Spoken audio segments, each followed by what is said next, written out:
Drake's Tail. Basic information. A mother crystal located in the crystalline dominion.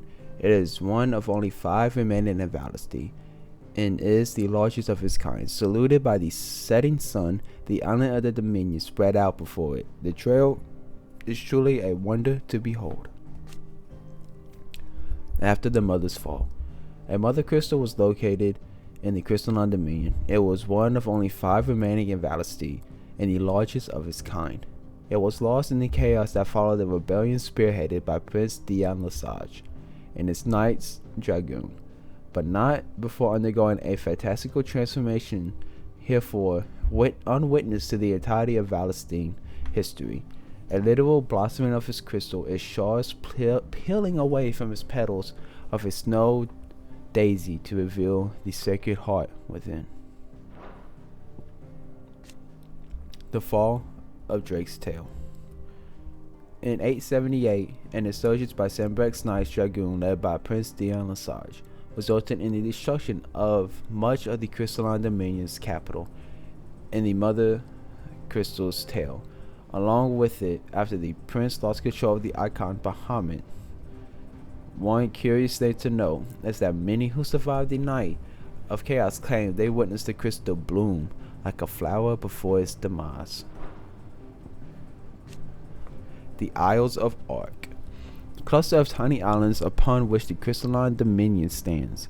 They are largely man-made, having been built on top of existing ruins and arranged within administrative hub at the center surrounded by the citizens' dwellings, and beyond those the slums in which various refugees make their homes. The glistening spire at the island center is home to the Dominion's mother crystal. Non-Aggression Treaty. A pact in which was codified the agreement between nations to refrain from invading the crystalline dominion and laying claim to its mother crystal, Drake's Tail.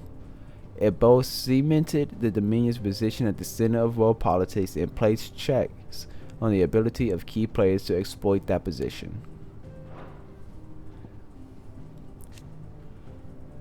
The Crystalline Impasse.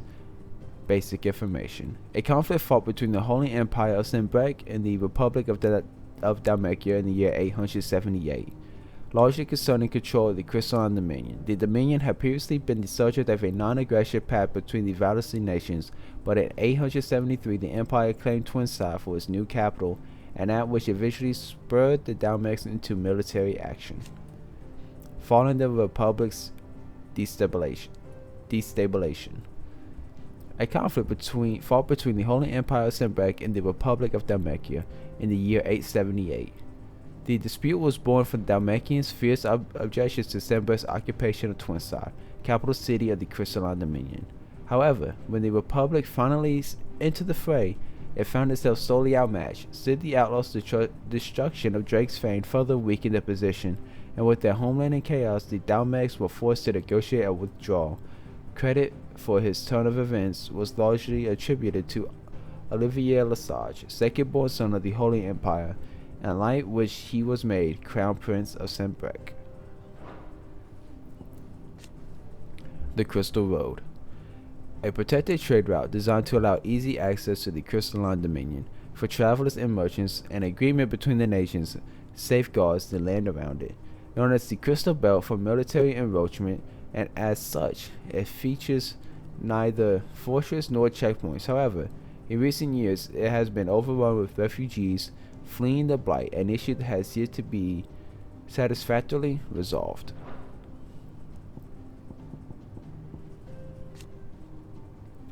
The Free Cities of Canver, a federation of neighboring independent city-states located to the southeast of the Dhalmekian Republic.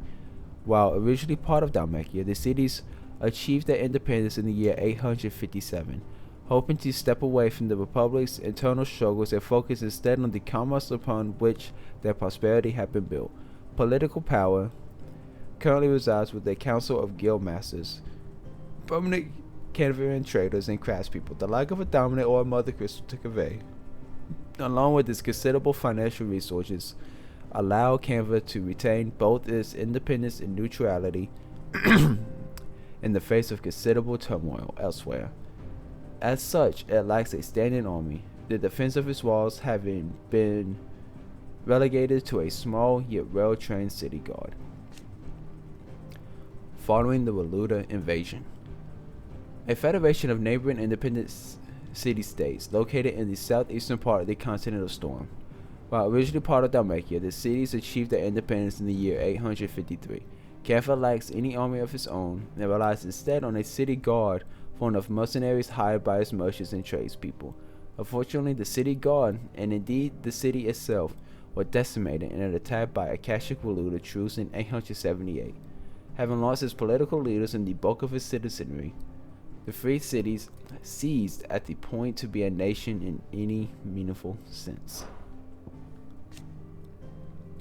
Old Canva, the capital of the free cities of Canva, located at the tail end of Titan's Wake in southeast Storm. It is a hive of mercantile activity where one can hardly move for the trade transacted on nigh every cobbled corner. The Canva City Guard, a private military force employed to keep the peace in the free cities of Canva. The guard is paid for by the city's merchants and tradespeople, and is employed in the absence of an official state army. Its duties mainly consist of patrolling and maintaining order within the city walls.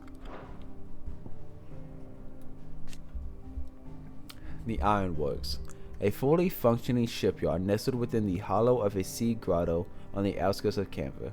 The high cliffs and violent tides which surround it effectively conceal the interior from prying eyes. It is here that Mid, along with other allies from the Hideaway, strive in secret to finish work on the Enterprise, a revolutionary high-speed sea vessel. Canva's independence.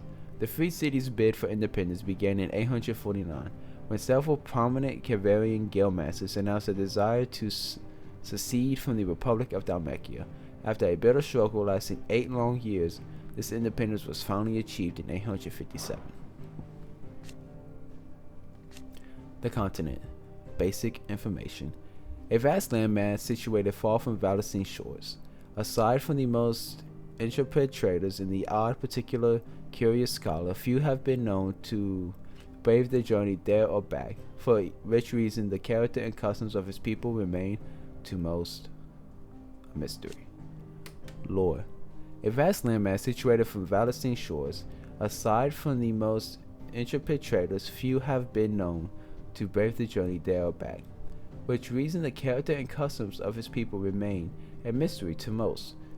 Legend claims that the remnants of the fallen fled thither from the twins when their civilization collapsed, but even the most bookish continental would be hard-pressed to explain what became of them in the intervening millennium.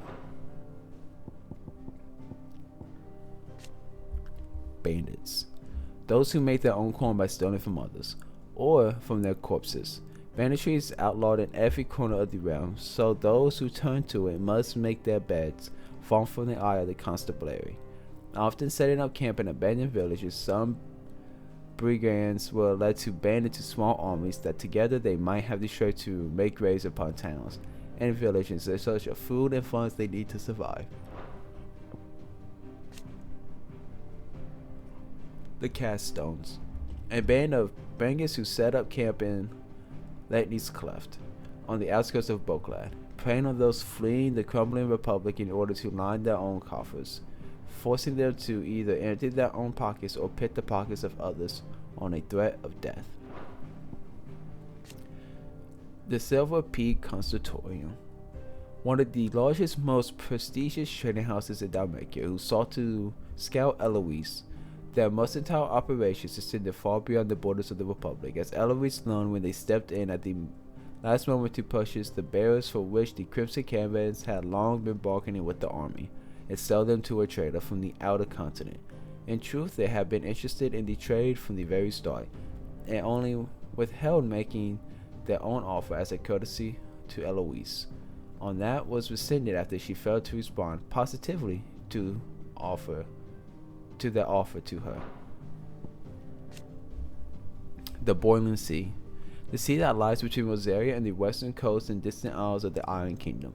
For centuries have the knives of the duchy and the crusaders traded blows on these unnatural teptide waters, which lap at the foot of Mount Dracenus, home to the mother crystal of Drake's breath. The Nardia Narrow, a regional sea of the Strait of Arthur, lying between the continents of Storm and Ash. The trading ports of the free cities of Canberra dot its western shores, making it the busiest stretch of commercial water in all of Valisty. Though her currents are swift, storm-free skies and an abundance of marine life allowed the Narrow to serve as the source of much of the region's food.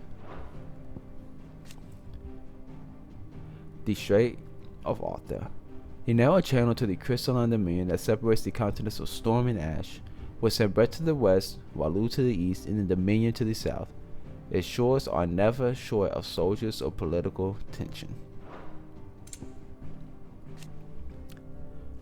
Northern Territories. Basic information. A bitterly cold region in the northern reaches of the continental storm, it was originally home to the mother crystal known as Drake's Eye, around which a series of small nations sprang up, nations whose belligerence proved troublesome for Rosaria over the centuries and time. However, the mother crystal's power dwindled, and with it the power of these warlike nations, with the blight encroaching on their territory. Even more, the remaining tribes were united and pacified by Archduke Elwin of Rosaria in the year 854. A bitterly cold summer of Storm's most northerly reaches, the loose collection of nations that sprang up around the regions of its mother crystal, Drake's Eye, were united and pacified by Archduke Elwin Rosfield of Rosaria in the year 854. However, in the following Rosaria's annexation by the Empire, a combination of both the blights and inexorable advance and Sanbret's lack of interest in their territories has only worked to quicken the area's destabilization. The Southern Isles, a nation once based on an archipelago in the seas to the south of Valisty. It maintained a healthy trading relationship with Dhalmekia and the free cities of Canberra, where its medicines reached employed plants found only on its islands were particularly prized. Unfortunately, the gradual incursion of the blight destabilized and eventually destroyed the society entirely. Drake's Horn, a mother crystal which stood in southern Ash, an area now lost to the blight. The fall of Drake's Horn left Drake's Spine, the only mother crystal on the continent. It sparked a decades-long conflict for control of its arbitrary bounty. After much bloodshed, it was the Earth's nation of Valdemark which finally subjugated the warring tribes of Ash and established a kingdom around what is now Stonia. Drake's Eye, a mother crystal which stood in the frozen wastes of the northern storm, lands now lost to the blight. Soon after the mother crystal first fell, the tribes of the north, in a bid of desperation, marched south into Rosaria's. Shiva's dominant at their fore.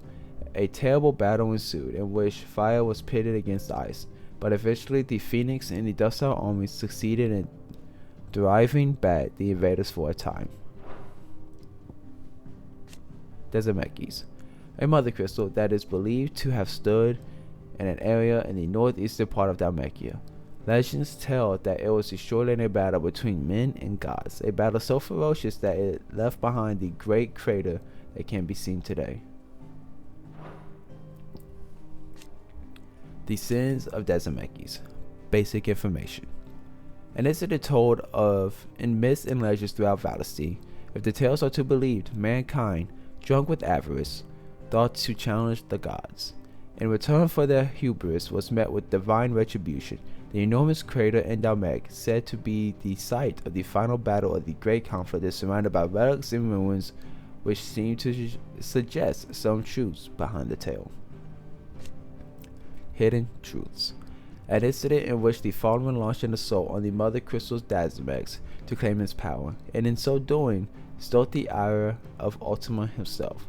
In response, the self-proclaimed god destroyed the crystal, leaving behind a great yawning crater and a cautionary legend that has since spread throughout Valisty.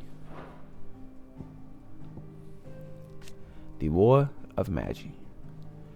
One of the great conflicts waged near the end of the Age of the Fallen, in which mankind, yielding fantastical clockwork armies fueled by powerful magics, fought for control of the Mother Crystals. This, however, but to hasten the drain of the ether from the land, and thereby give rise to the blight. By the time the fighting had ceased, the peace was restored, and the wounds suffered by both humanity and the land had grown too deep to heal.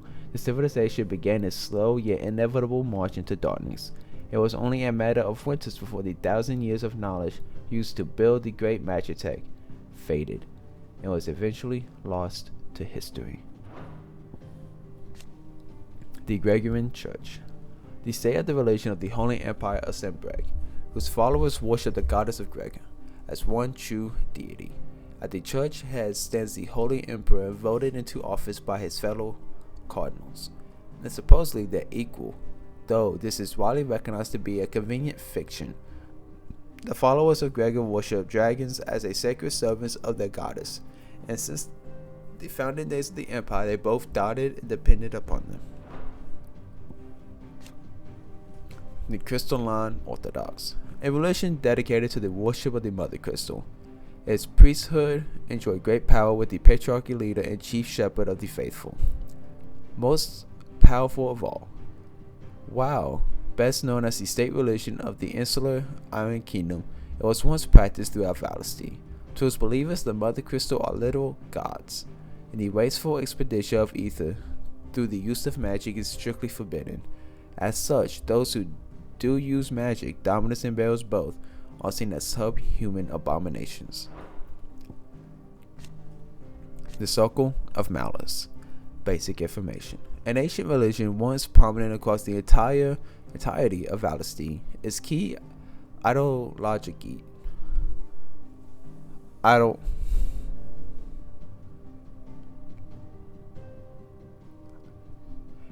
ideologies were rooted in the sacred nature of the Mother Crystal and the worship of Ultima as a god. Though long since faded, scholars believe the faith eventually branched off into what is widely known now as the Crystalline Orthodox. Hidden truths. The ancient religion for which most recent savior cults grew, its beliefs were originally drawn from murals left behind by the people who lived near the Mother Crystals, Dezimex. But while at one point it was a faith followed throughout Valisty, time and faded memory of the ancient culture that spawned it saw it gradually fall from favor. Savior cult. A religion that has arisen in recent years in Ash, and which has its bias in the Circle of Malice, an ancient faith whose followers worshipped Ultima as a god. It was popularized by King Barnabas Dalmor of Valud, who spread his prayers and rituals among his people. Believers see becoming Akashic as a means of achieving purity and of being freed from the torment of the mortal realm. The Bank of Gilbert, the Great Lender. A folk religion popular in the free cities of Canva. Gilbert the Golden was a legendary trader who not only introduced the concept of fiat currency to Valisty, but he founded Canva's very first merchants guild. When the same guild was later entrusted with administering Valisty's common currency, they chose the name Guild in honor of their revered founding father. The faith is organized by largely along the lines of a commercial organization, and prayers tend to be aimed at the beginning prosperity and success in business. The Battle of the Twin Realms. The Battle of the Twin Realms was a conflict fought between the Holy Empire of Sembreg and the Kingdom of Valud in the year 865. Sembreg's forces, with the power of the Icon Bahamut on their side, took the Strait of Arthur back from Valud, putting an end to the blockade that lasted several decades. The Waluders, looking to hold back the Sembreg advance by any means necessary, formed an alliance with the Dalmakian Republic, who themselves were waging war against the Iron Kingdom on the Western Front, preventing the Empire from progressing any further. The Triunity of 859. A tripartite alliance formed in the year 859 between Rosaria, Dalmatia, and Sembreg. Its purpose was to oppose the independence of the free cities of Canva, due to the fears that this might inspire similar independence movements elsewhere in the realm. The alliance was disbanded in 860 in the light of the attack on Phoenix Gate and the dispute over Sembreg culpability in the affair. The Triunity of 878. The alliance formed between Lord Byron Rosfield of the Seven High Houses in the comfort of his well-appointed mansion in Bordezoda, according to the agreement reached between those he summoned to his aid. Lord Rosfield will take charge of supplies, Field Marshal Eugene Havel of military affairs, and Quentin of Loswing will handle political affairs. With these key angles covered, they hope to lead Valois forward on a path of unity, giving their home countries of Rosaria, Dalmatia, and Sembec, respectively, the name of the famed treaty of old, all but suggested itself. The Interdimensional Rift. Basic information. A place beyond space and time, termed both a rift between worlds and all darkness by its creator, Ultima. Clive and Joshua were forcibly summoned here by the mad deity that they might reflect upon their transgressions. Hidden Truths. A place beyond space and time, termed both a rift between worlds and all darkness by its creator, Ultima. Clive and Joshua were forced to summoned here by the mad deity when they ventured too close to the heart of Drakespine. Upon fighting their way free, the pair emerged to find their victory over Ultima had resulted in the shattering of the Mother Crystal. Origin. Basic information. A vast structure that lay dormant beneath the crystalline dominion for countless centuries. When Ultima's scheme reached its final stages, it was summoned from the depths, sowing untold in destruction and leaving back black skies in its wake. Its eerie resemblance of Mother Crystal. Hidden Truths. The vast structure that lay dormant beneath the crystalline dominion for countless centuries, and which was revealed to have been the vessel on which Ultima and his brethren first arrived at Valois, though it ceased to function while its former passengers slept, it was finally reactivated to put into motion the final stages of Ultima's plan for recreating the world in his image. Accolade. The Rosarian ceremony wherein the Dominant of the Phoenix ordains his first shield and imbues him with the Icon's blessing. In the year of the realm 860, heir to the docile throne, Joshua Rosfield awarded the accolade to his brother Clive, making proof of the deep love and respect the young prince had for him.